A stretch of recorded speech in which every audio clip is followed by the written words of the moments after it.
সংকট থেকে সংস্কার কেমন ছিল বেগম খালেদা জিয়ার শাসনামল? বাংলাদেশের রাজনৈতিক ও প্রশাসনিক ইতিহাসে বেগম খালেদা জিয়া একটি শক্তিশালী ও দূরদর্শী নাম।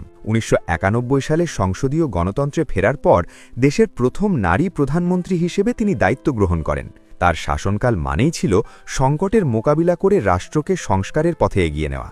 শিক্ষা, অর্থনীতি, নারীর ক্ষমতায়ন থেকে শুরু করে তথ্য প্রযুক্তি, প্রতিটি ক্ষেত্রেই তিনি রেখে গেছেন গভীর ছাপ। বেগম খালেদা জিয়ার প্রথম শাসনামল অর্থাৎ ১৯৯১ থেকে ৯৬ ছিল সামষ্টিক অর্থনৈতিক স্থিতিশীলতা ফেরানোর সময়।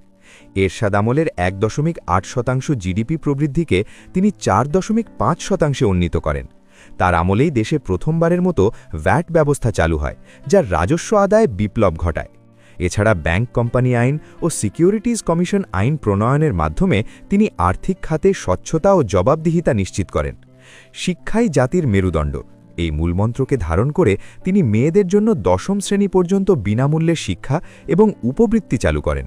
তার নেওয়ার শিক্ষার বিনিময়ে খাদ্য কর্মসূচি সারা বিশ্বে প্রশংসিত হয়। এর ফলে মাত্র ৫ বছরে প্রাথমিক পর্যায়ে ছাত্রীদের তালিকাভুক্তি প্রায় ৩০ লাখ বৃদ্ধি পায়। নারী শিক্ষায় তার এই অবদানের স্বীকৃতিস্বরূপ ২০০৫ সালে ফোর্বস ম্যাগাজিন তাকে বিশ্বের প্রভাবশালী নারীদের তালিকায় স্থান দেয়। বাংলাদেশের বর্তমান যোগাযোগ ব্যবস্থার অনেক বড় প্রকল্পের ভিত্তিস্তর স্থাপিত হয়েছিল তার হাতে।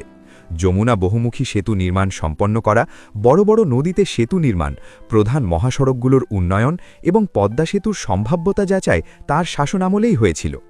সবচেয়ে বড় চমক ছিল ২০০১ সালে সাবমেরিন কেবল সংযোগের মাধ্যমে বাংলাদেশকে তথ্য মহাসড়কে যুক্ত করা। তার আমলেই দেশে মোবাইল ফোন গ্রাহক সংখ্যা ৫০ লাখ থেকে বেড়ে প্রায় ৩ কোটিতে পৌঁছায়। বেগম জিয়ার শাসনামলে গার্মেন্টস শিল্প বাংলাদেশের অর্থনীতির মূল চালিকা শক্তি হিসেবে দাঁড়িয়ে যায়।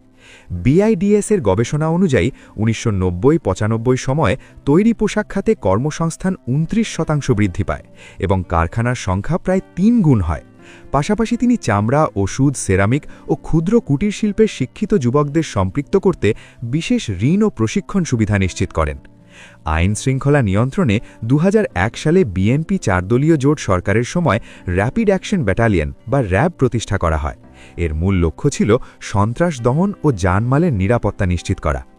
একই মেয়াদে দুর্নীতি দমনে একটি স্বাধীন ও নিরপেক্ষ কাঠামো হিসেবে দুর্নীতি দমন কমিশন দুদক গঠন করা হয়, যা রাষ্ট্রীয় সংস্কারে একটি সাহসী পদক্ষেপ ছিল। পরিবেশ সুরক্ষায় বেগম খালেদা জিয়ার সরকার পলিথিন ব্যাগ ও ২ স্ট্রোক বেবি ট্যাক্সি নিষিদ্ধ করার মতো কঠোর সিদ্ধান্ত নিয়েছিল।